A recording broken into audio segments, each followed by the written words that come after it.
I started by saying people want to be CEO, people want to be CEO. Your solutions, your products or your company should be based off solutions, right? You should have seen something that's a problem that maybe even you were facing, right? Yeah. Then come up with a solution. Yeah. So we then work on that because it's a problem you're passionate about that's affecting you and a lot of others, and you've seen that. Okay, Yeah. from a business standpoint, to economically, it should also be something profitable a bit. Even if at the time it's not really profitable, you can look for other things like maybe think of maybe ads later. You might not even think of the profits, right? But some people want to get money immediately. You might think of that. But essentially, the mindset should be one, learn from failures. Two, don't start something if it's not solving a problem you understand, right? Hi everyone, welcome to Coffee Chat with Ubcodes. Yes, glad to have everyone now on another episode of Coffee Chat with Ubcodes, where today I have with me Emmanuel Oladosu. Yeah, Emmanuel Oladosu is a good friend of mine. We go way back a little bit. He's founder of Veskee. I learned a lot from him. He's doing amazing stuff. And yes, glad to have you here, Emmanuel Oladosu. Thank you for coming on.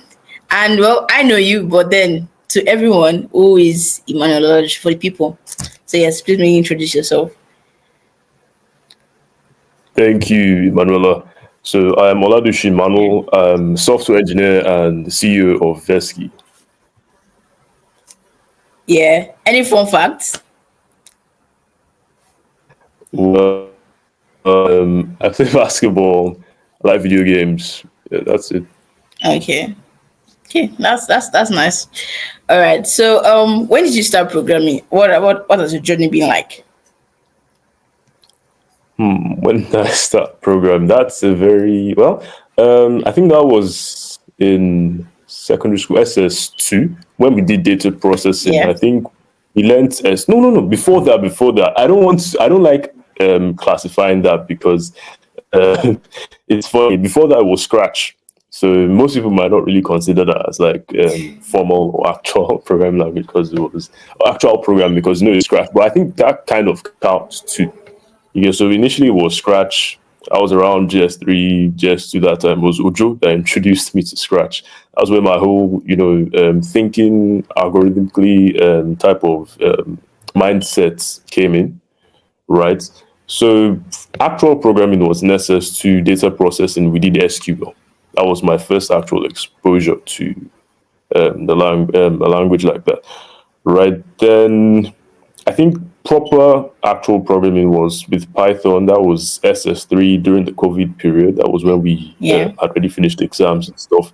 Ojo and I selected Babcock University software engineering. So the whole idea was, to get acquainted with programming before we resumed school, so we would actually have an edge and everything. So my first programming language was Python. Yeah, that was when I actually started. But the language I really got like the fundamentals right in was C. That was in 100 level, right? But I started with Python actually. Yeah. Okay, no, that's nice. That's really nice. That's a good one. So, what IDE do you use? I know the answer to that. I just feel like asking, and why? Why do you use it? So, I use IntelliJ mostly because I write Java, right? But I also use VS Code for if I'm working on the front end, JavaScript, HTML, CSS, I first write my templates, right, with VS Code, then I transfer them to IntelliJ. But mostly, you guessed right, IntelliJ, because I'm a Java developer. Yeah, I think it was for me when I first heard IntelliJ. I was like, then I researched on it and I saw people were actually using it. I know one other person using it. I was like, okay, that's cool, that's nice. Very soon, maybe you guys, I'll move over to IntelliJ, but never. I do hear people say things like maybe you don't need to study computer science; it's a waste of time, or software engineering. You can learn this stuff on your own. What do you have to say about that? Would you suggest that people actually take time to study it? What's your view, your opinion, and perspective on that? It's a really tough one. I don't like picking sides with this, but I'll just say my mind, right? It's true that, a lot of successful programmers are self-taught, right? But I'm still of the opinion that formal education in computer science provides like a type of structured learning environment, deeper Yeah. understanding of fundamental concepts. You get so then also formal education also I think that's a general thing with all courses, networking opportunities, right, and exposure, right? So, but the decision overall should be based on individual goals, learning preferences. So it's mainly on the person, right? But because self-taught paths, require a lot of discipline. You need to motivate yourself, Yeah. and so if you're not someone that's that discipline, you're not someone that knows how to look for things, right? Because if you're teaching yourself, you have to research, and also don't think that because you're Yeah. going to school, you don't need to also like try to get yourself upskilled online by self, teaching Yeah. yourself. Don't because what university does essentially is to introduce you to that programming mindset and introduce you to some Yeah. fundamental concepts that will you and Yeah. right. So let's say, for example, this scenario, let's say you want to learn React, right? You can say, okay, Yeah. anyone can just go to a boot camp or go on YouTube and learn React. You get, but in that case, you're Yeah. learning the tool, right? You're not really learning Mm. programming. You don't really have that mindset. Just learn, okay, how to use a framework, right? Frameworks evolve and Yeah. frameworks change, right? There was a time we were using Backbones Mm. JS. That was a very long time. Then now there's React. It's not like Backbone JS again. Do you get? So if you say, Yeah. okay, I'm just going to go for a bootcamp and learn React. Okay, what if there's another, library or framework? But you notice the people that Yeah. have actually university or something similar, or maybe studied on its own, actually like took time to look for all those core computer science textbooks and read them up. You get, they'll be able to transition better and faster, right? Because they're not Yeah. learning or learn how to use React as a tool. They are learning, okay, like for software engineering, for example, they'll teach us the life cycle, the SDLC life cycle, then they will now go deep into each one. They Yeah. had a whole course on just software requirements engineering alone. So there's a whole framework of thought that's involved, right? And it's instilled in us, right? So let's say you graduate now, you probably have never touched a front end framework or back end framework before, right? But you understand programming, you're good with JavaScript. In fact, Yeah. you'll be able to also transition different programming languages too. If you know Java, Yeah. REST, learning JavaScript is just syntax. Learning PHP will just be syntax, you get, because you're not focused on, just learning one tool. You focus, okay, I know how to actually, program and think. Do you get? So you'll be able to transition. If they say, okay, learn React, you'll be able to pick it up faster than someone who's just, starting React as a tool and doesn't really Yeah. understand all those things. So that's the benefit. And also the thinking too. There are sometimes in some situations you face, because software engineering is not just building, right? You also solve problems, right? You have Yeah. to think of the solutions to business problems, right? That's what you're being paid for. You're Yeah. not just Yeah. build things. You're paid to build things that solve certain problems, right? That are solutions. So there might be sometimes you might need to brainstorm some things and figure out some things, and like let's say you want to be able to detect if someone manipulates balance, right? Maybe you'd have to have a history where you're tracking maybe top ups. Then you have a history for tracking the balance history, which will be tracked from, okay, let's say transactions you've made, right? Maybe the ones you've sent, the ones you've added. You go Yeah. through all those Yeah. ones. Done some calculations. So someone that just said, okay, let me just go to bootcamp and learn React. Yeah. And Yeah. Emmanuel used to having to write functions that or algorithms or things that would solve some certain problems because they are not really Yeah. they're not really exposed to that line of thought. Not to say self-taught Yeah. people cannot, right? But if you're self-taught Yeah.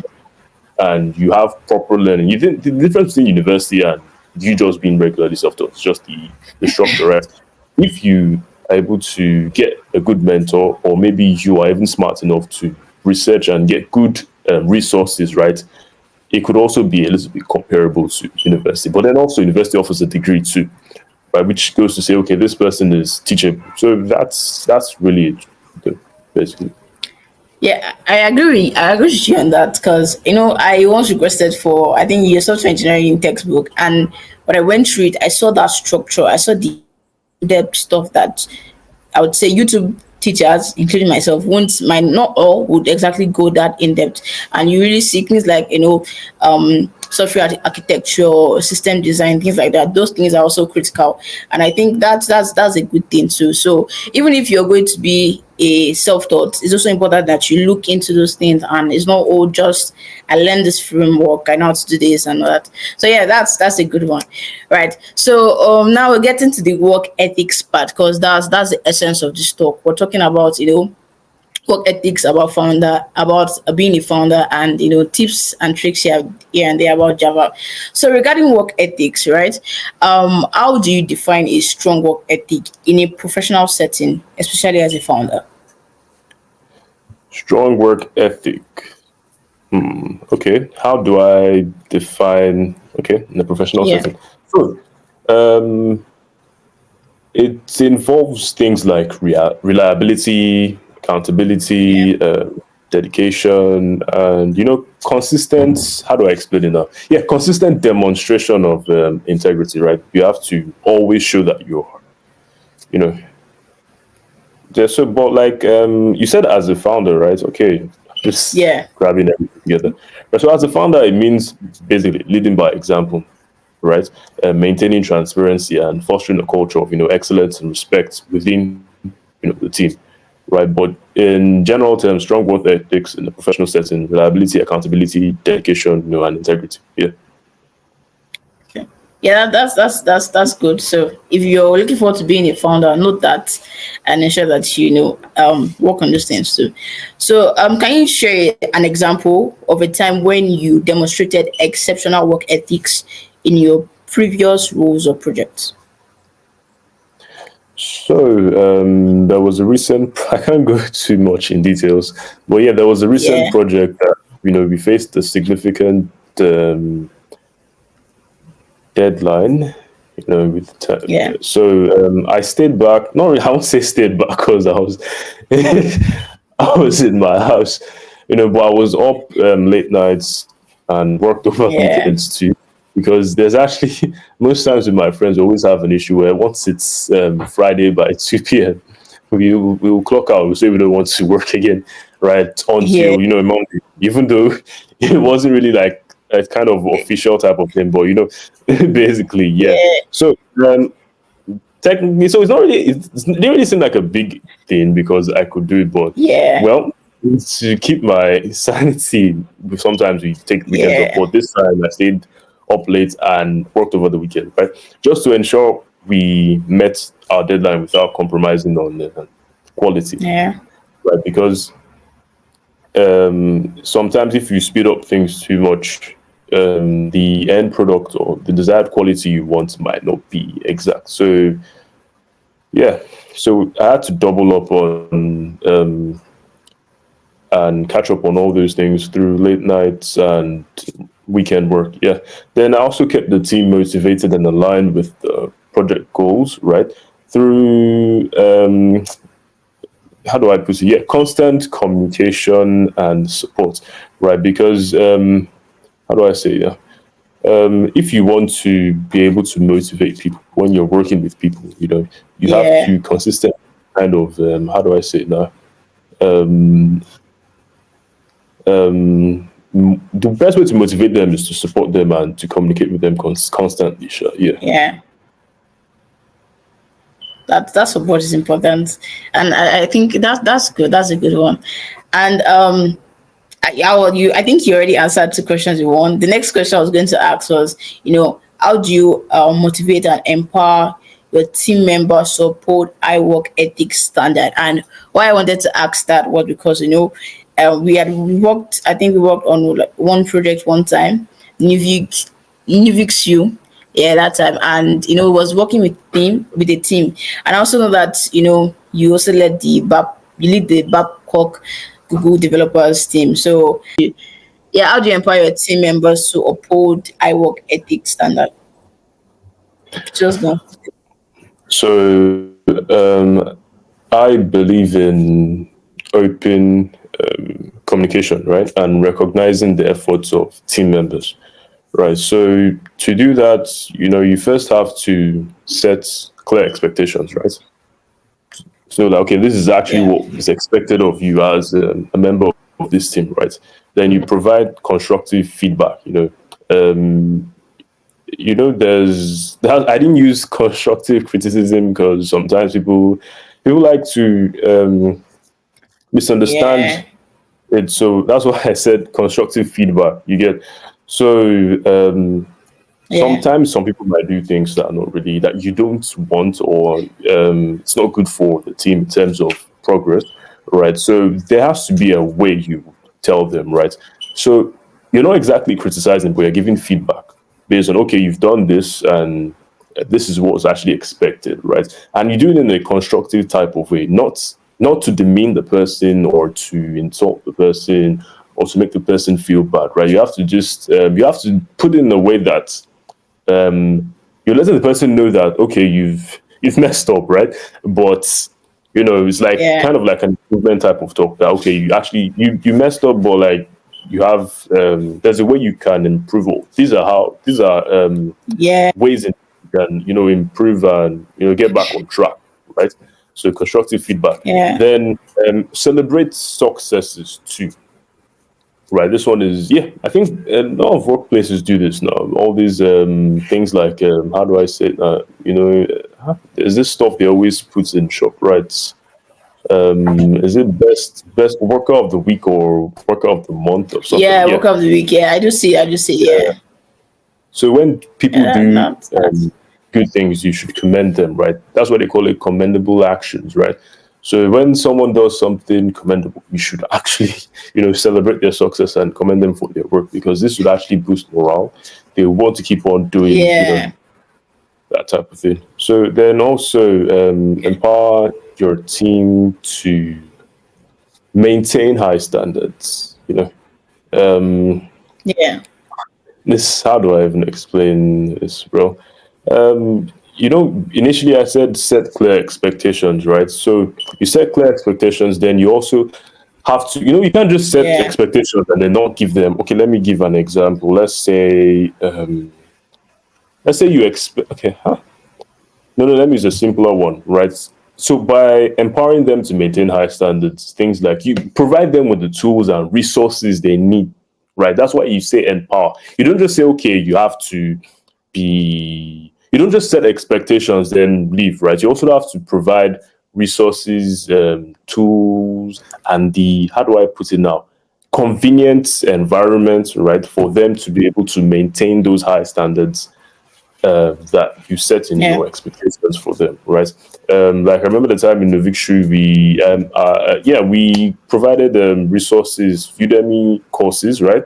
For like whenever we were going to use a Yeah. particular framework, it wasn't like, everyone just learn it on your own, right? Provided the resources for you guys to, I think YouTube resources to the free ones and the paid Udemy courses, right?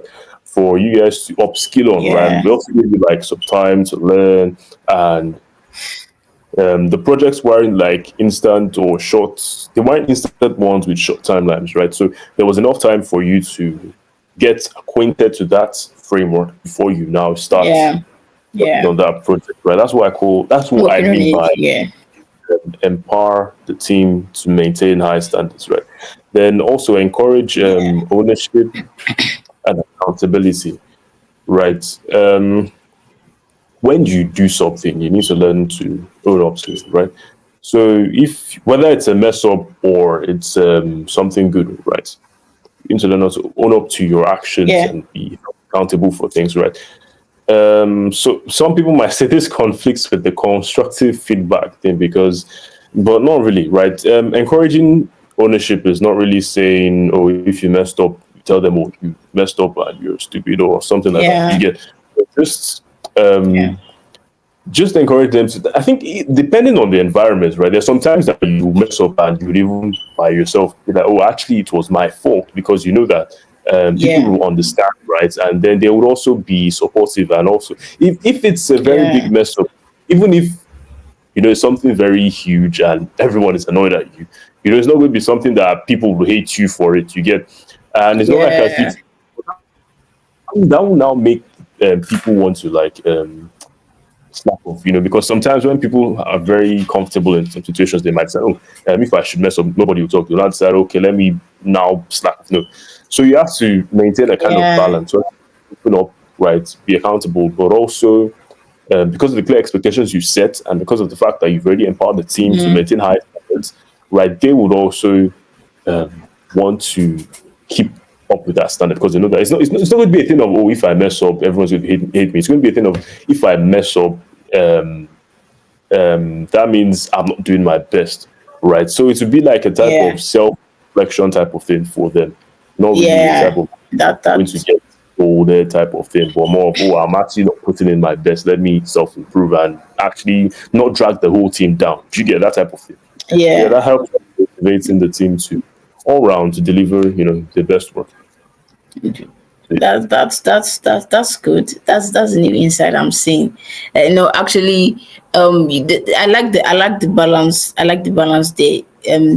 A way it's like it's going to be like a self reflection kind of thing for your team members, and they know okay, it's not demeaning them or trying to put them off, but really making people to be on their toes. Yeah, and just keep the work going and keep the work flowing. So yeah, that's good. And also, I would like to ask, how do you handle ethical dilemmas or conflicts within a team environment? How do you handle those? people always, this question is always a favorite of some people that of interviewers. Handling conflicts. So, ethical dilemmas, right? They are Yeah, best handled by, I think before I already said, so, okay, is this links to the previous answer, right? So, you know how I talked about like creating the necessary environment, right? yeah, I think I didn't really say that directly. I think I implied it, but yeah. So, ethical dilemmas are best handled by, fostering an environment of openness and trust. Right. So if you encourage, team members to voice their concerns and discuss issues transparently, right, yeah, that would yeah, make everyone focus on finding solutions that align with the values you also set with the team, and to ensure overall, yeah, fairness, integrity in decision making process, right? Because how do I put it now? Let's say I'm trying to look for an example to give because just saying it might just be, it might seem vague if I just say it like that. Right. So let's say how do I'm looking for a very good but yet yeah, short example to give. Not really an example. Let me not even make a direct example. That might be too specific. Okay, let's say something happened, right? And there's no environment where you can. There are some people that they might not want to talk because they feel, oh, maybe the boss is not an yeah, understanding type of person. And there are a lot of situations where yeah, you're always like, the boss is not understanding, the boss is not understanding. So yeah, if you're the one, maybe you've been wronged or something, and you want, or there's an issue, right? You might not want to talk because, oh, the boss is going to sack, everyone. yeah, That type of, okay, this person is not an understanding person, so nobody even talks. And people who are bullies kind of just get away with things, because people aren't yeah, open to discuss how they feel. And then sometimes they might not even be yeah, a wrong or right person. It might just be maybe people are misunderstanding each other and they can't really voice out or discuss with yeah, them.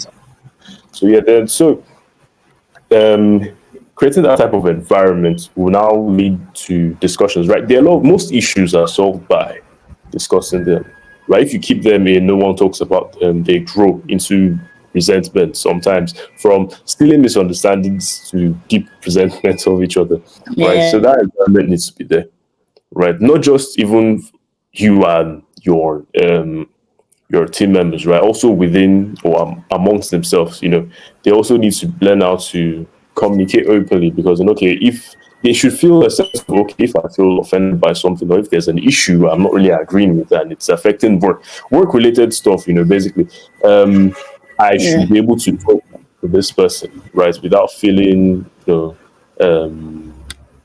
type of, how do I say it now? Just being free, jolly. right?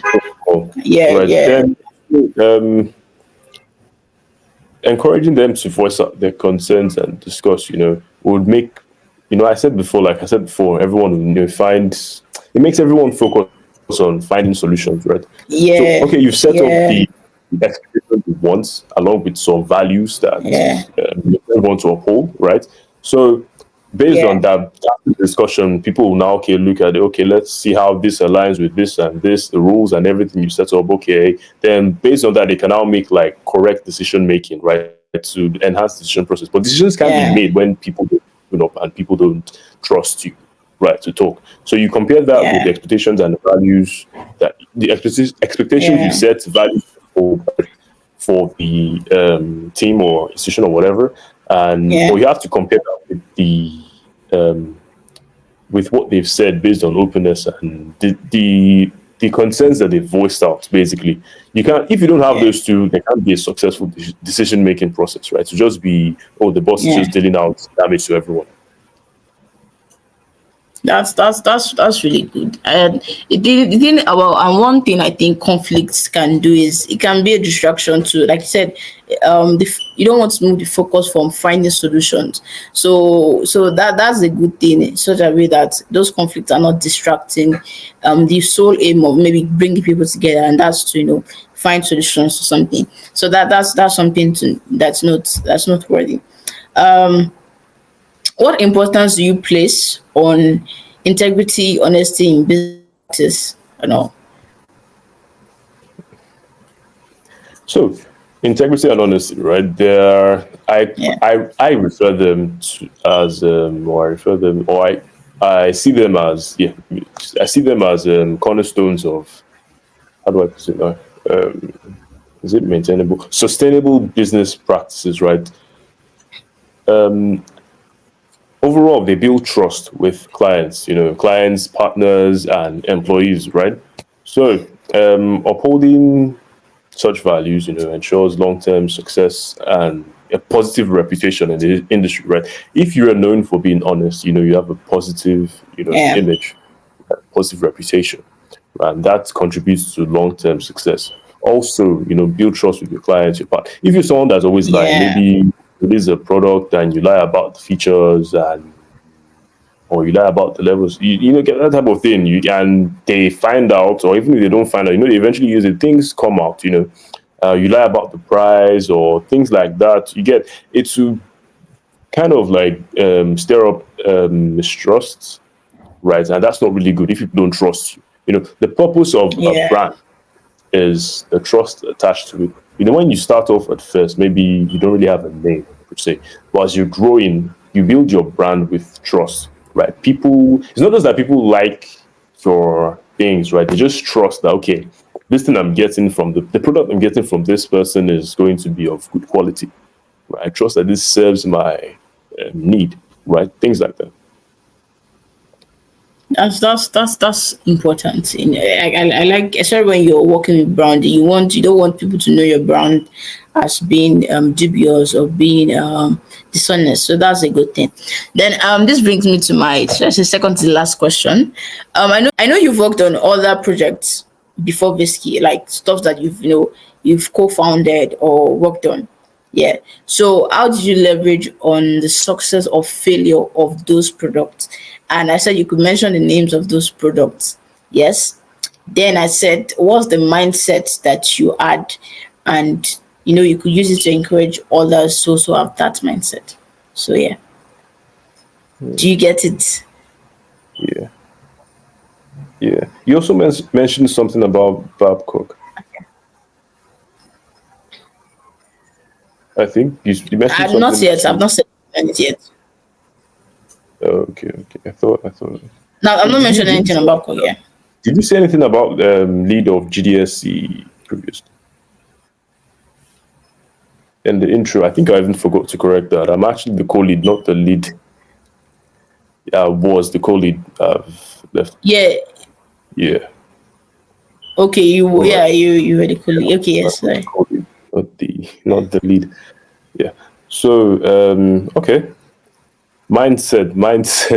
I would say the mindset. Okay, the major thing that most people tell you is, well, learn from your failures. Don't give up. Essentially, and try to use your past experiences to, I won't say to judge the future, but as a type of like a guide for you, right? No, okay, why did I? The question you should always ask yourself is, why didn't this work? Right. So was it the product? Was it the wrong time? Was it the market wasn't ready? Was there a better Yeah. alternative? Was it not effective? Was the solution not meeting the problem? Things like that. Right. Then also, most times people just want to be, a founder, I want to be a CEO, blah, blah, blah, blah, blah. I want to work on my own terms, type of things. Um, sorry to break it to you. If you're not okay, me for example, right? I have no issue working for someone else. Neither do I have issue working for myself either. You get the thing about it is, I'm someone that just likes. How do I won't say likes working. If I'm interested in something, I put my all in it. Right? You see me maybe up all night of times. Working on a particular solution, maybe coding, for example, right? I can be on it for like straight, hours before I learned how to, properly manage my time. And okay, I know, okay, if it's time to sleep, I sleep. If it's time to, eat, I eat. If it's time to do other things. So initially, it was kind of like a straight thing. I'll just be on it, just grinding that particular thing or Go go writing. go go go. So you get that type of Yeah. thing. Basically, I kind of learned how to. But essentially, what I'm saying is that the type of person I am, and the type of person most founders are, is that they love what they're doing and they're putting in there. So most times people are like, Yeah. okay, I want to be a CEO because I don't want to work too much. That's something you end up Yep. working almost 247 on your own stuff. So if you're saying, okay, you want to be a founder because you don't want to work all the time, that's false. You'll be working 247, but on your own thing and what you Yeah. like. If it's a different thing, like okay, Yeah. you prefer to work on what you love doing or your own stuff, okay, that's actually fine. Then also, I think, yeah, I started by saying people want to be CEO, people want to be CEO. Your solutions, oh no, your products or your company should be based off solutions, right? You should have seen something that's a problem that maybe even you were facing, right? Yeah. Then come up with a solution Yeah. to we then work on that Solution. because it's a problem you're passionate about that's affecting you and a lot of others, and you've seen that okay, Yeah. from a business standpoint to economically, it should also be something profitable a bit. Even if at the time it's not really profitable, you can look for other things like maybe think of maybe ads later. You might not even think of the profits, right? But some people want to get money immediately. You might think of that. But essentially, Yeah. the mindset should be one, learn from failures. Two, don't start something if it's not solving a problem, and a problem you understand, right? If it's a problem you've encountered and you've not found, maybe you're the only one the problem. You can't really make that big, company because it's just your Yeah. problem. Have that other problem. You notice that problem. You've Yeah. seen okay, these are also people who have that problem. You've kind of like associate like a type of relationship amongst those people that share that same problem, right? Then you come up with a Yeah. solution, solve it. You might not think of how to be profitable now, maybe later, but you can also think of that now. So it depends. There's some solutions that might not be. For example, Facebook, for example, was not. I think it was not generating revenue until they started the whole Facebook ad stuff, right? That type of thing. Because people Yeah. weren't paying to use Facebook and they were spending money on servers and stuff like that. Before they thought, okay, advertising, people Yeah. pay. I think that's even where Facebook even makes money. I think that was from 2016 or was it 2018? I don't even know. I'm not really keen with the numbers in Yeah. time, but things like that, right? So the Yeah. mindset should be don't give up, learn from failures, be passionate about what you're solving, right, and ensure that you're actually solving a problem that people want. But that's it. So that's the mindset basically. Okay. That's nice. My last question for work ethics, then we go on to Java. What's your work schedule like? My schedule, it's very dynamic. It's very, very, very dynamic. It depends. There's some times that I might, even though it's a bad habit, I might sacrifice my current schedule to meet up with something, or maybe if I thought, okay, Yeah. I don't want to give a straight answer because if I give a straight answer, I'll be lying. I'll be like, oh, Yeah. so I say, oh, Yeah. I wake up 5 a.m. in the morning, then I go to the gym, I start working out, you know, thing. Yeah. Now, Yeah. from 5 7, then I take my breakfast and I pray, and then from maybe 9 I go to my office. Because if you're saying all those things, considering things that okay, like for example, going to my office by traffic. If you're living in somewhere like Lagos, maybe I Yeah. live in even though my office is basically my house. You get that type of thing. You need to consider a lot of Yeah. factors. Yeah. Sometimes you sleep late. If you work late, you get so. I won't really say a schedule, but I'll just say just keep in mind that you should have Yeah. these few things, right? Make sure there are regular breaks. Yeah. Make sure you exercise. You also have personal time. Don't run mad. Give yourself personal time. Talk with your loved ones Yeah. too, right? Find a way. So essentially, find a way to fixing, like, how do I say it now? Fixing other, make time for other things aside from just work, work, work. I think my dad always says, even Yeah. though I think I kind of copied the bad habit from my dad because he will always be up all night working. Now both of us are always on the dining, or I'll be in my study, be in the study. Yeah. Depending, sometimes you come to design because like we're together, type of just know that okay, Yeah. at least working and there's someone beside you, type of thing. Yeah. Or I'll be in the private sitting, you be in the, you get that type of thing. So now I've copied that bad habit of working late, and he's even trying to advise. But I think we're also working on it together to kind of stop that, so it doesn't Yeah. affect the pattern and things like that. But I don't really Yeah. have. I'll be lying to you if I say I have a schedule, right? I'll be lying to you if I say I have Yeah. a schedule. That's calm. That's calm. But That's calm. essentially, just And I think Mondays to I Fridays. Yes, sir? Sorry, you were saying? go on. Sorry. So essentially, just make sure Go Mondays on. to You will say Fridays, Monday to Fridays, yeah. work, weekends, rest. Then also during those working periods, Monday to Friday, just make out time for breaks, exercise, personal time, time with family, time with loved ones, just to avoid burnout and maintain productivity, right? It's funny Yeah. coming from me, but I have to advise. But I don't really, can't really have, if you say you have a schedule and nah, that's just, things are dynamic. The world is dynamic, things change, right? So, yeah. Yeah. Have you ever experienced a burnout? Have you ever experienced a burnout? How did you deal with it?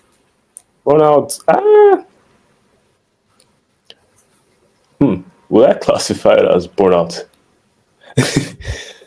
The reason why is probably because I've gotten so Oh, you just used see that to. it's a normal stress. I'll get over it. I've got yeah, it's I think Yeah. I've I gotten think sometimes you get accustomed. just used to that. I've gotten that's the bad thing. Yeah. I've gotten I get you. accustomed to it. So now instead of a Yeah. burnout, I get side effects like I start talking to myself. So once I notice that I stand up from I'm not even talking about the normal times where you're just trying to think of something, like actually standing up then start talking to myself and okay, Emmanuel, it's time to rest.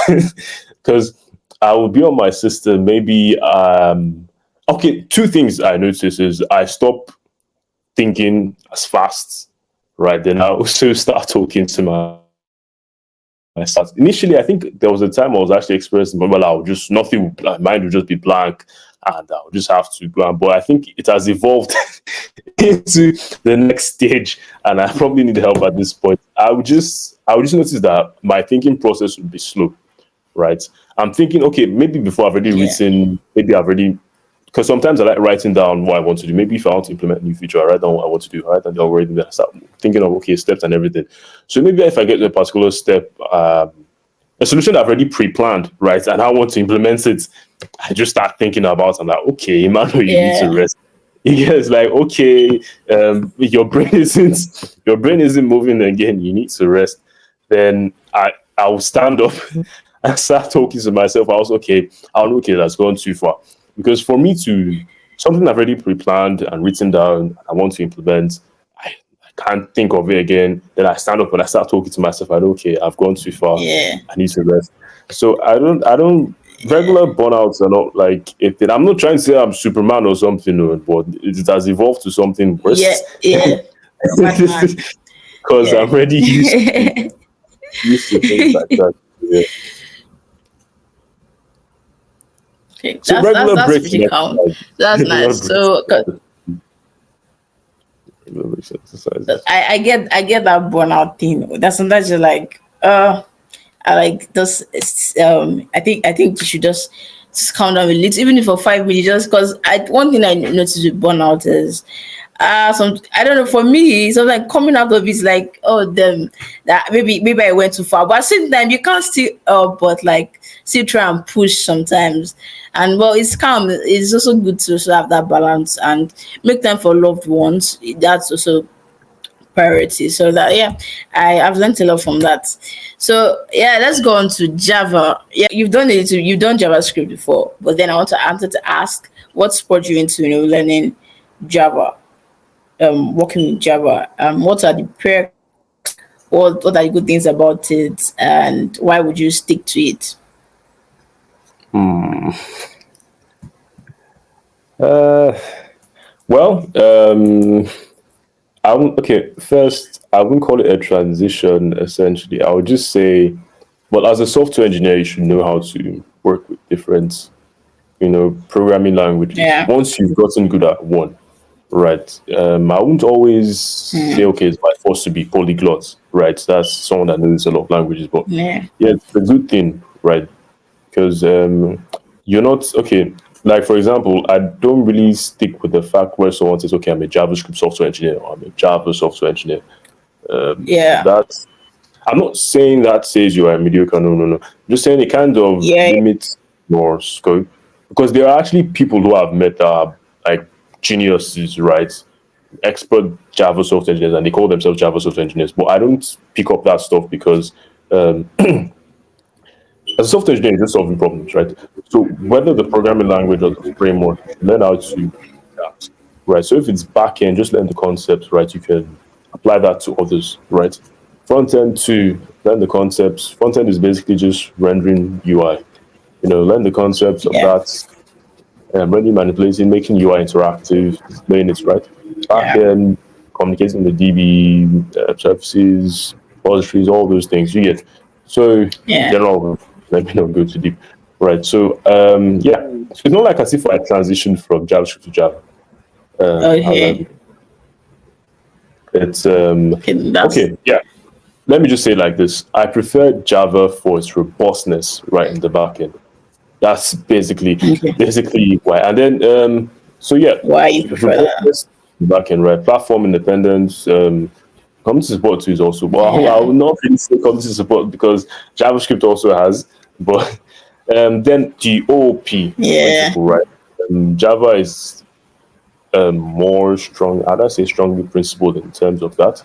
Then it's I would have said TypeScript, but people say TypeScript, but well, yeah, performance, object-oriented principle, and well, it's versatility too, right? But for me, personally, um, Java was a better suit for backend for me, right? Because I just felt more comfortable Okay. with it, and also Spring Framework too makes things excellent with Java.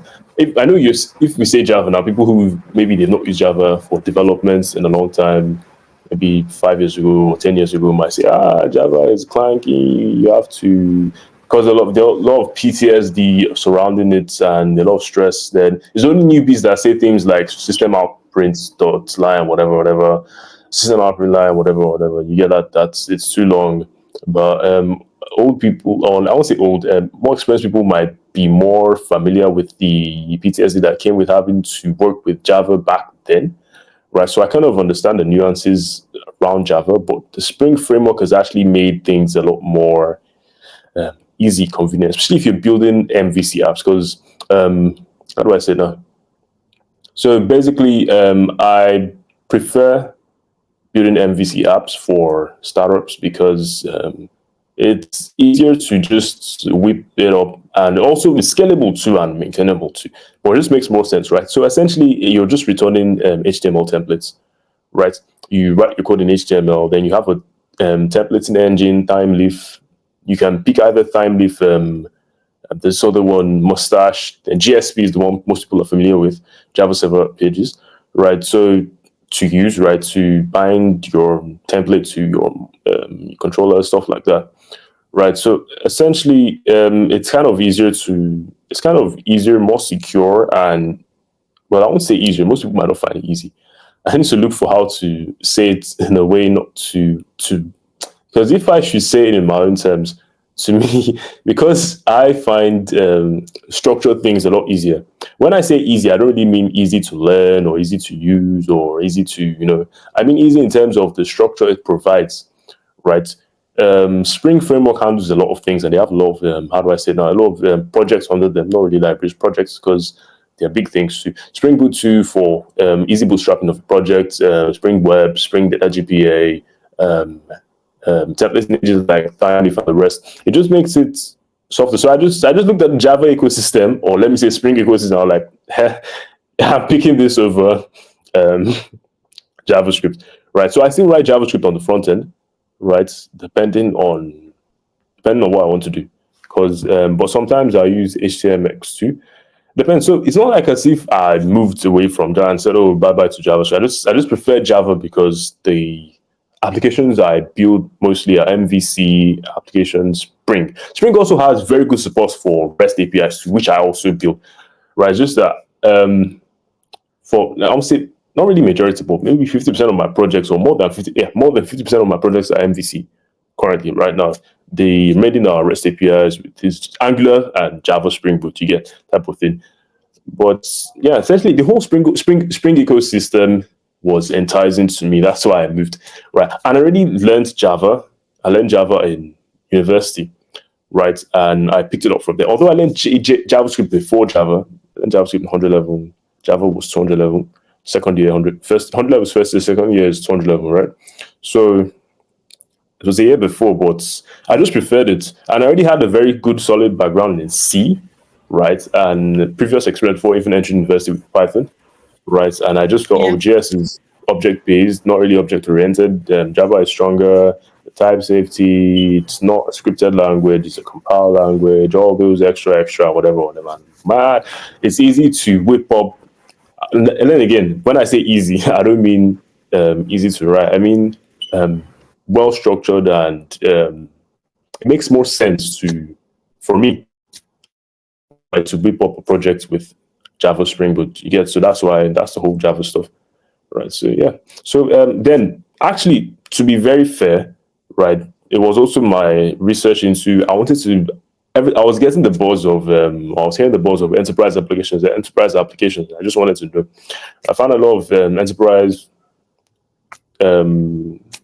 if you call it enterprise level solutions, were always Angular on the front end, Java on the back end, Angular on the front end, or Angular on the front end, C# Yeah. on the back end, or sometimes React on the front end, Java on the back end. So it was kind of Yeah. like, oh, okay, this makes sense to move on to, right? I already had a lot of experience with those technologies using them. So I just said, let me just make it my Yeah. way. So I just picked my main stack to be, if it's front-end application, a back-end application, to make one. Yeah. You get Angular for the front end, Java Spring Boot Yeah. for the rest guys on the back end, right? But if it's monolith, right? For monolith, I prefer using the MVC, right? MVC architecture. So just have one repo, one project, returning time. I actually like the way time leaf. Actually, MVC was because of time leaf. I like the way I wouldn't Yeah. need to write Ajax on the front end, right? Just use time leaf, bind your data, blah, blah, blah, blah, stuff like that. Send requests, send responses, completely controller with time leaf, stuff like that, right? That's even why I even preferred writing the MVC applications. But yeah, that's it. So I would like to kind of break I don't say it's, is it break? No, not really break the ice. I would like to dissolve that opinion that, okay, you move into one language to another. No, it's just that, okay, Yeah. for this purpose I want to achieve, I want to build enterprise level applications or Yeah. solutions in an MVC type of manner. Okay, I prefer to use Java, Spring, right? Type of thing. Laravel too for MVC apps. People normally say it's not really for, because I know for most fintech applications it was Yeah. Java, right? Especially in Nigeria. I think Flutterwave uses Java. I think PalmPay does too. Money Points uses Angular and Java. Things like, so it was just seemed like an enticing option. Right. So I already had all the skills in all Yeah. those different languages. It was just to pick want to just build with that I People want preferred. to just, That's yeah. how that's how I just came up with, yeah, let me just stick with Java. Node 2 was kind of fun, interesting, and the rest, Express was, you start with Ben Stack usually if you're thinking of development, Yeah, right? you usually supplements like, yeah. So it was, for me, it was from Mern to Mean to, I think Okay. also to Mern to Mean to Laravel to Angular Spring, then Spring MVC type of thing, right? It wasn't really in that straight order, but yeah, kind of like that. Yeah, so That's impressive. That's impressive. I'm going back to, I'll try and finish that software engineering book. I need to look into it, and that's really a good thing. Not just, I think I like the mindset of when you're trying to limit yourself to a particular language, you're not really broadening your scope. Like I'm learning the essence of what being a software engineer entails. That's problem solving. So if it's Python that is going to be needed to solve this problem, then we're going Python. Not, oh, I'm a JavaScript developer, I'm not doing Python. So that's something I am picking up from this. So I want to believe that Veskee was done with Java, right? yeah, The it's a backend. fintech Yeah. type of Yeah. thing. So Yeah. So I think from now we can try to get our hands dirty, and we'd like to see what a Java code looks like. okay, okay, so Right. I have to share my screen. Present, okay. Yeah, you can share your screen, Let I me think. let me do that just right now. It's also very easy to also start So off when a you're screen. about So let me just present. Okay, share screen. All right. So to make it easy for myself, I have the. I'm a big fan of PWAs too, so I have the PWA for Spring Initializer. yeah, all right. Right. So let's see. Um, let's leave it as demo. So for this Spring Web, and let me use Timely for my templates in the engine. Can you hear me?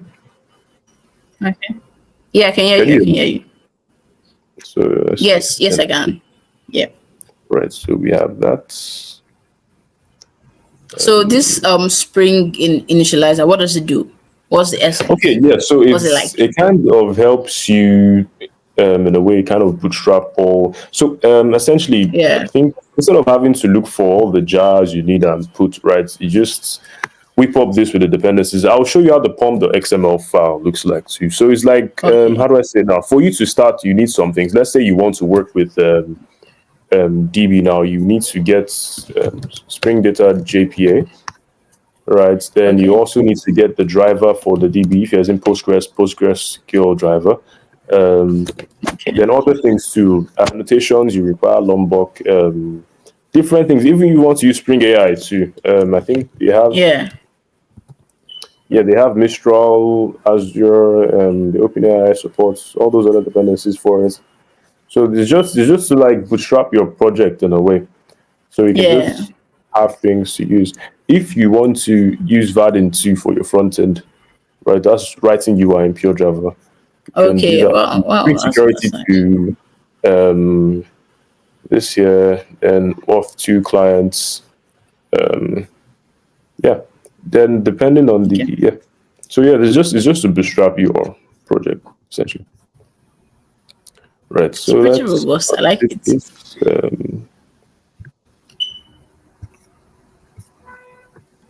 Where it is okay. Okay. IntelliJ.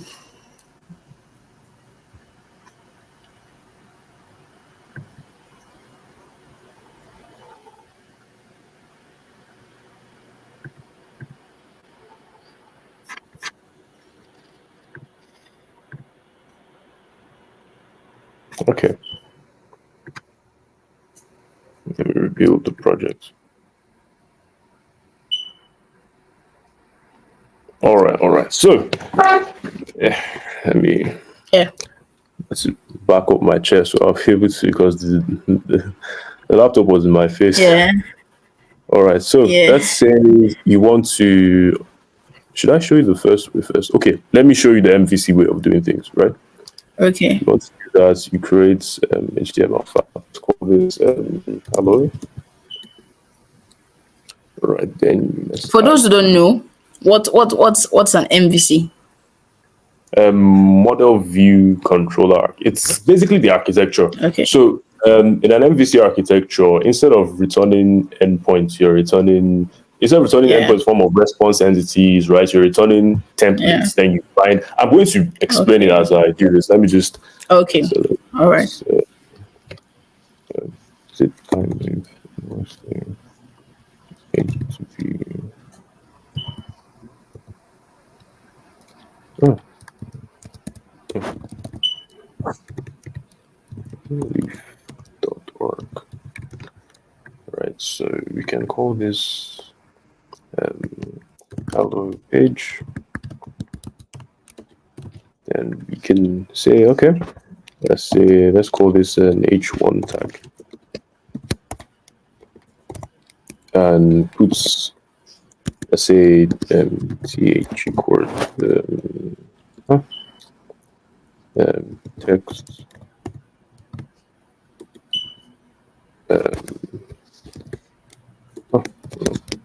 It's a great message. So essentially, we want to be able to display a dynamic message Yeah. here, right from the controller. So let's create a hello controller.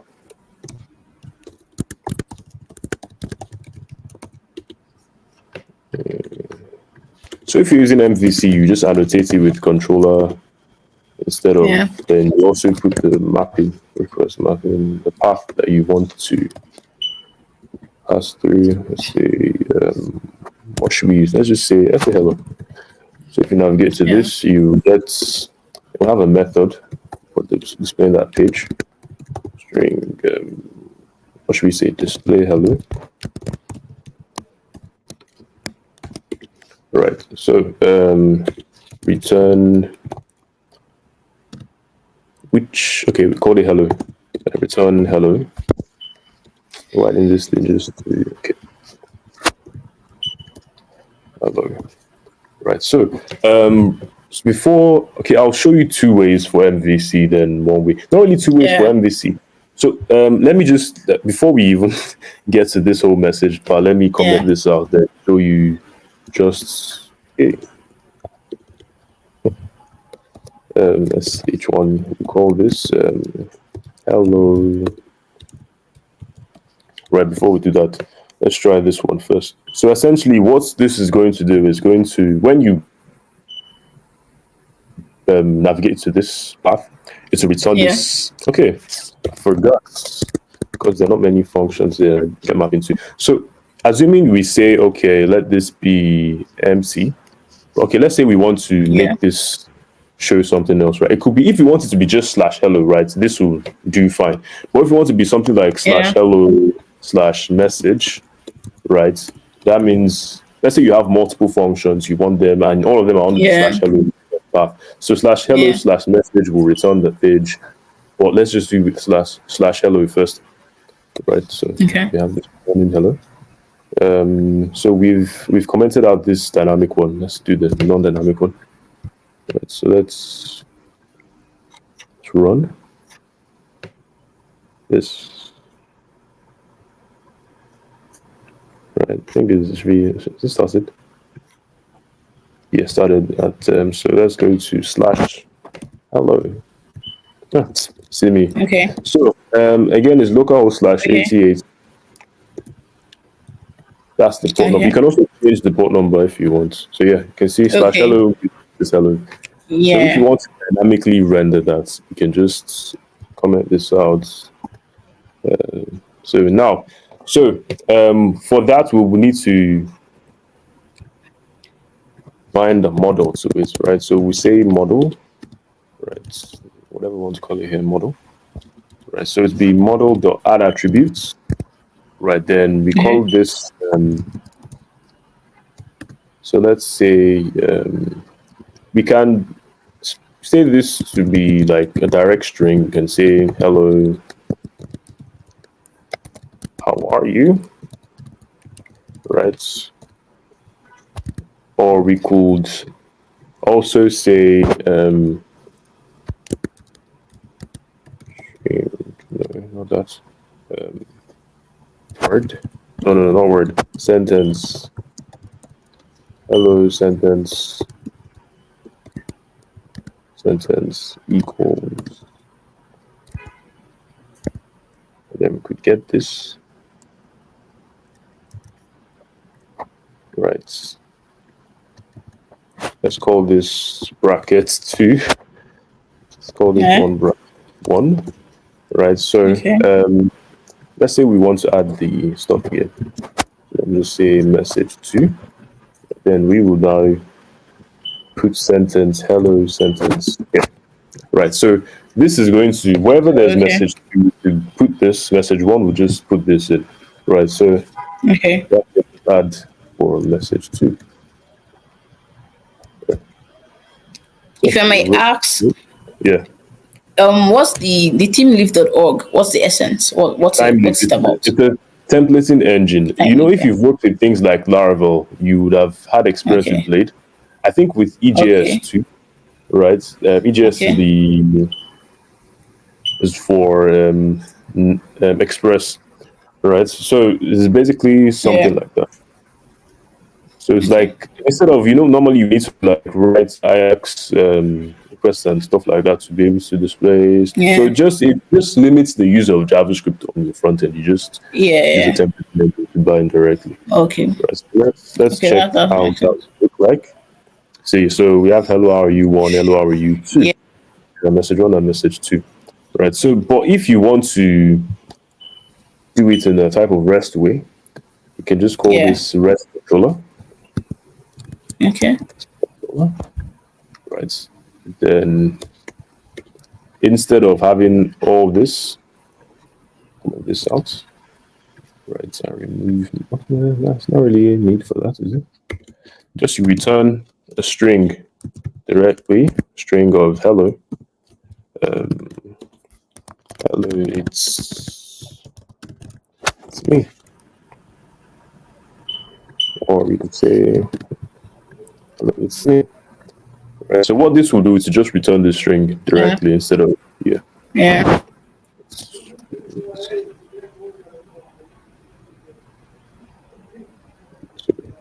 Yeah, hello, it's me. You see, so that's basically a simple way of just rendering Yeah. stuff like that. Yeah, so that's it for So displaying. this is really nice. Yeah, Yeah. So I'm very glad that I get to see hands on what working with Java it's like.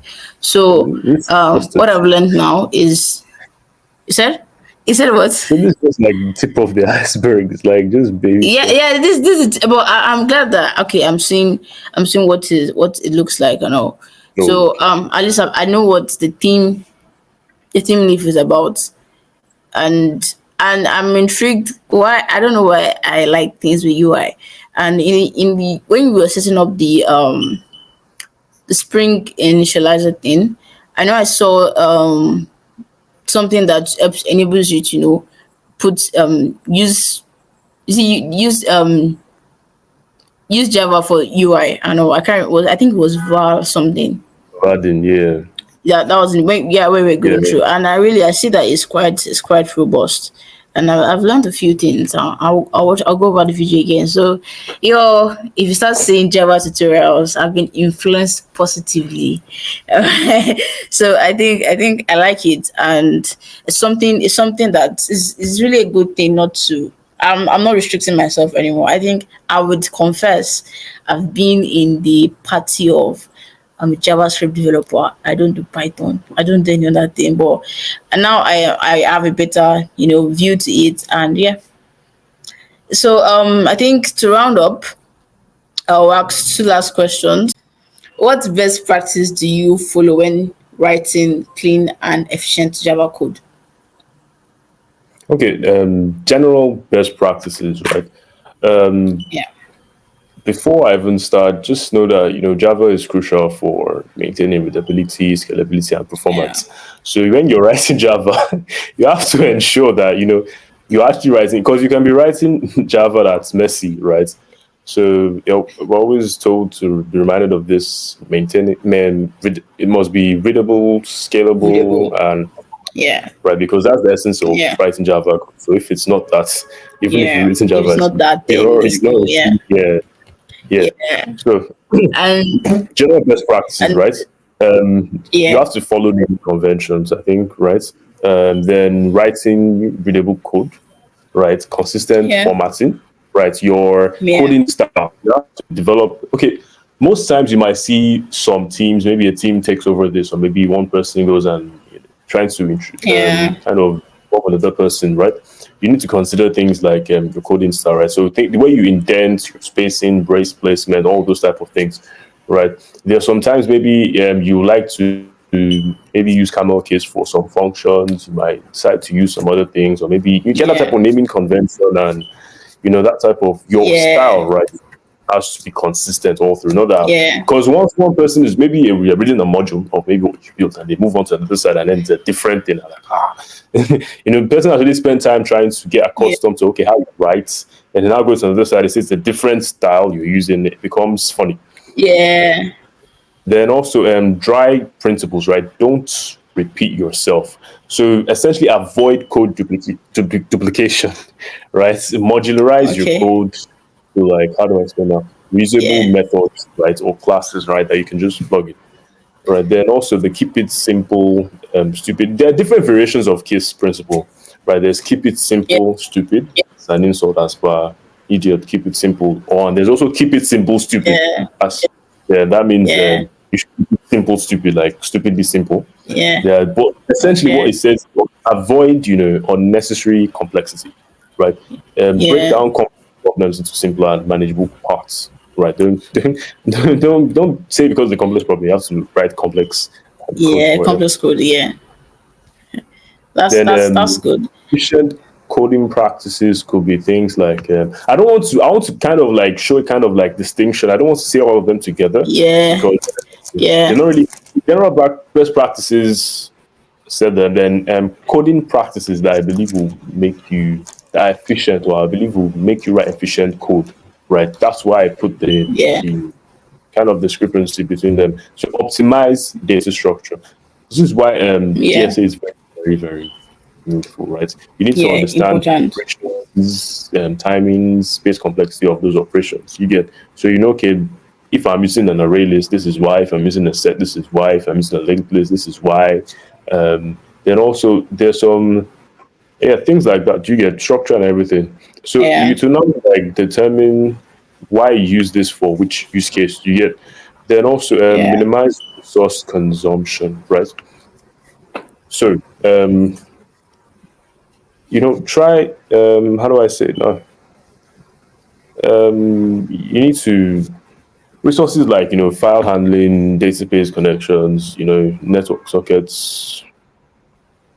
Then also trying to think of ways to really explain that properly. Um, well, generally automatic resource management, if there's an inbuilt feature for that too. Yeah. Avoid Yeah. how do I say it now? Avoid unnecessary object creation, right? So reuse objects wherever possible, right? Then string builder for string concatenation. You know, Yeah. this is Java specific. You know, Yeah. Yeah. people might say string builder and be confused. So then efficient algorithms too, right? Like I think I said before, you need to be able to know the right data structures to use for the right use case. But the same thing, you need to know the Yeah. right algorithm to use for the right use case, whether you're Yeah. sorting shit. Then you need to also consider, I think I've already said that before, but I'll repeat it again, consider algorithm complexity, right? Yeah. Then just coding practices. I said best practices, efficient coding practices, right? Then normal coding practices that are expected out of you, right? Immutability where possible, right? Final keyword for Yeah. variables that should not change. That's very like I don't want to spend too much time giving an example. Let's just go forward. Then use appropriate access modifiers, right? Yeah. Private, protected, public, encapsulate fields and provide access through getter and setter methods if needed. All right. If you've worked with Yeah. Lombok, sometimes if you're in your entity, you might not need to. Lombok kind of if you annotate with add data, then you put add no as constructor. You might not need to put getters and setters in your entity classes, right? Then the attributes of the entity classes, right, should be private. Then if you're trying to do things like plugging in your services into your controllers or repositories or Yeah. services thing, you do things like private final. Then you put the keyword maybe private final user Yeah. service. Then you create a constructor to inject that. Right, that's the point of the immutability where possible, the final keyword for variables that should not change. Right, then handle exceptions properly. Right, most people they just because what if you use the try catch block? What if in a Yeah. situation where there's an exception, right? What should pop up? You need to handle it properly so you don't just display whatever. You get handle exceptions properly, catch errors properly. Then leverage Java features, especially the new ones like streams, lambda expressions for anything that will make Yeah. your code more concise and readable, right? And leverage the Yeah. features, right? Then enhanced for loops for collections to avoid, Yeah. old manual iterator handling. To avoid that, use enhanced for loops. So yeah, Yeah, that's that. I agree with that. I went recently for a conference and they pinpointed these things. And one of the person highlighted this thing that you write your code for three people. The compiler, you, and the developer, and the next developer.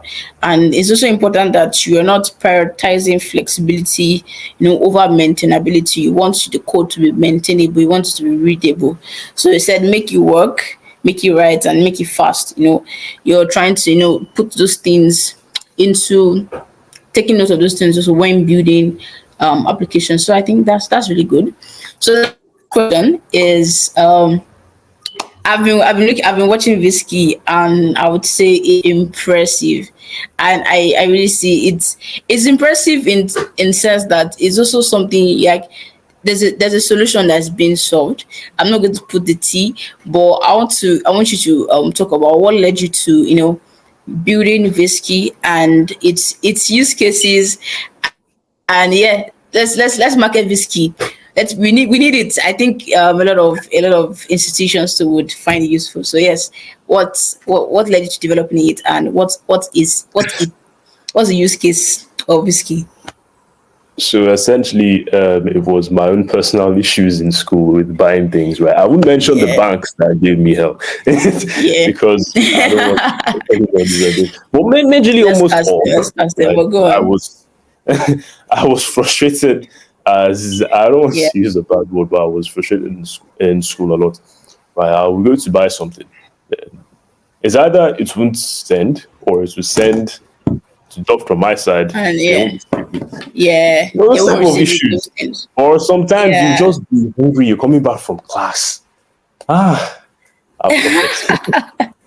So, really, then you want to buy, We've all been there. We've all then the been there. bank app isn't working, nothing is going, no network, things like that. Or sometimes you use your card. You have money. You know within you have money. You have enough Yeah, money. You saved. You put something there. Even if you've not saved, you have money in your bank balance, whatever. You put in your card and it says things like, yeah. I think there's actually a time that it said Decline. I don't know. insufficient balance, and I was like, Jesus. And they will say it out loud, and I think sometimes the shop Yeah. the shop vendors that they keep there would actually say out loud. They would not look at you like that. Would like insufficient balance. They would not Ah. look at you. And you're like, God, and I was confident, but they're like, no, I actually have money, so I'll just maybe tell them I have money Yeah. instead of using my card. That type of thing. So it was from that. So I just got frustrated. I was like, no, I can't continue this because I can't continue or say it the way I want to Yeah. because it's not yet. It's kind of to kind of just leak out the how do I say now the the problem we're solving in a way, and then to kind of give an idea of the solution. I don't Yeah. want that out yet until we launch. But essentially, just know that Yeah. it Yeah. was because of consistent, and it was not just me; it was my friends too. In fact, the time when I was like, "No, Yeah. I'm doing this," was when everyone was complaining about this is so it's not really Yeah. soft. I was like, okay, Yeah. let's There's have a a feeling. market. There's a need. Yeah, I'm not the only one. We're Yeah. all together. That's the feeling now. You're not Like, the I don't only know. one. So I just All before I right. was going to solve, I just wanted to make sure that okay, I was not the only one suffering this. I also wanted to make sure that Yeah. neobanks will also, because people could say, okay, I'm using a neobank. Neobanks are better than federal banks. I say federal banks better than. Yeah. I say federal banks. I can't believe I said that nonsense. Neobanks are better than regular banking apps. Regular, neobanks do Yeah. not actually have, they're not really banks. They're just like, how do I say now? They're like mobile banks. So people might say, okay, neo Yeah. banks are better than the actual banks that have banking apps. You get, Yeah. and they might not, but they had issues with theirs too. So I was like, okay, yeah, Yeah. I'll this together, right? So, um, yeah, that was essentially then that was so. In my mind, it was during the InterSwitch competition that not really into no the backward entrepreneurship competition that came up where they partnered with InterSwitch. The first one was showcasing to InterSwitch. So I was thinking, Yeah. okay, how can I come up with a solution that interests both Yeah. Babcock and InterSwitch? Because And we want to interswitch. win this thing, right? So I started thinking of it. Was actually my co-founder Uchenna that actually told me. He sent the Yeah. stuff to me. I was like, don't. Like, come up with something fast. Let's do this. Let's do this. Let's do that. Because we've been working on things together. We've have this. So whenever there's something, Yeah. he's always thinking that because Emmanuel will always have a solution to this and be able to build this in build it in like 2 days, at least the MVP in 2 days, and so we have something to present. So Yeah. just let's do this. Let's do this. I was Wow. like, I didn't want. It was him that just motivated me. I said, okay, let me just look for something, right? If initially I wanted like to do like a kind of like Yeah. automated store, no, like a mobile app for Babcock Superstore, right? But that Yeah. didn't, because I realized we have to work with inventory, and I didn't want to deal with that whole stuff, right? So we eventually just came up with Uni Wallet, Yeah. Good. Good. right? That. Yeah. I wouldn't say that you can do more research on that, but I would say that right now about Uni Wallet, right? So Yeah. this would have been a lot more fun to say if we've already launched. I could just blab, but nah, I'm sure that would even kill me if I Yeah. told. Sure. Sure. I guess. All right. But yeah, I'm so always going to be rooting for Veskee. Once it's out everywhere, I will. we pushed Uni Wallet. That's really nice. We pushed Uni Wallet, and essentially it was Okay. like a type of store type of thing. It wasn't even like a payment type of thing, right? We pushed Uni Wallet. We Okay. got third. We got third, so I was like, they like it, right? So I was like, okay, this thing it actually got their interest, Yeah. right? There were two competitions hosted by the same Yeah. whatever, right? In the same type of Okay. event. Competition. The first one was like a primer type of thing. In Yeah. Switch came, we met Okay. the CPO. Was it CPO? Was she Chief Product Officer? But I think she was Yeah. ahead in something that comes with products. I think it's CPO. I think it was CPO, Chief Product Officer. But that was an niche. We talked to her. She was the one. She was part of the judges for that first competition, right? So that one they didn't give money. They Yeah. just gave prize recognition. So from there, I Okay. was like, okay, they like the idea. InterSwitch bought into it. Babcock bought into it. Yeah. Means okay, something Yeah. workable. Right, then we went for Why the second not? one. One Yeah. that one won seed funding from Babcock Entrepreneurship Development Center. So I was like, Mm-hmm. okay, this is something that's working. Then so it turned from something to okay, let's solve university problems to let's solve community issues, because of okay, university is a community. This can be applied to other communities, gated estates, sport Yeah. complex. That's the thing. It can actually be used in Yeah. all countries. Then over time, and I realized, wow, this is actually more than just communities. It's actually establishments, right? So if you have an establishment, so Veskee turned from a wallet for universities to a whole economic framework for establishments, right? I won't go talking beyond that because there are a lot of planned things, right? And the teaser is of like Yeah. included, but that's it. That's actually Yeah, maybe that's we can do teaser another. Maybe we of can do another. fragments.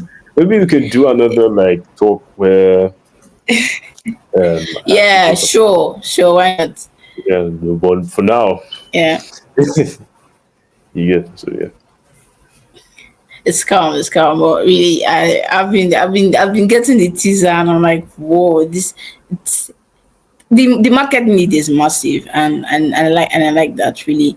I like the fact that it's solving solution, and like you said, I can relate to that issue. The you're back from class, you're trying to get food, there's network issue and all of those things. So I really relax. I relate to that. So yeah, so I think that's all. So you guys, as Veskee is coming up, I would give you guys gist here and there, and yeah, they're doing amazing stuff. So it's so nice. I don't know if okay. Let me stop there. It's so nice having you on, Emmanuel. Thank you for taking your time. You guys, what we've gone through to finally get this to work, and I'm very grateful that we stuck through to let it work. So thank you all so much for watching this far. Don't forget to subscribe, don't forget to like, don't forget to share, and don't forget to go on Twitter, look up for Veskee, go on the internet, look up for Veskee, follow them on all their social media handles, LinkedIn, Twitter, they're everywhere. Look for them, patronize them, and we're looking forward to building a community for Veskee in a lot of places. Yeah. So yeah, thank you so much for watching this video. Thank you so much, Emmanuel Oladosu, for Thank you having for me having here. me. Thank you very much. So I think this brings us to the end of today's coffee chat. Thank you very much. Do you have any last words? And then we end. Do you have any last words? Uh, um, ah, I actually had a word in my mind and skipped, but maybe I'll look for an alternative. All right. I don't want to use yeah, keep innovating. Yeah, don't let people. That's more than a word. You said last word. Okay, last But words, right? go on, Okay.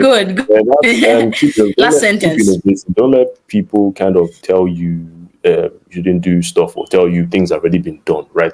Especially if you're in a place like Africa, there are a lot of problems that you can discover a Yeah. solution and it could be profitable from there. Yeah, people might be interested in it, right? And don't actively go. You might. Well, I won't say that, right? It's not much to actively go looking for problems. Just it sometimes it comes Problems. naturally. Yeah. Maybe you've already Yeah. experienced, or maybe at work, maybe in school, something like that. But if you notice something and you Yeah. think you can provide a solution to that, don't let anyone stop you. Don't let Why anyone not? say it's a fail, things like that. You Yeah. get so yeah. All right. So you guys, you heard it all from him. So now we're all saying bye. So bye, everyone.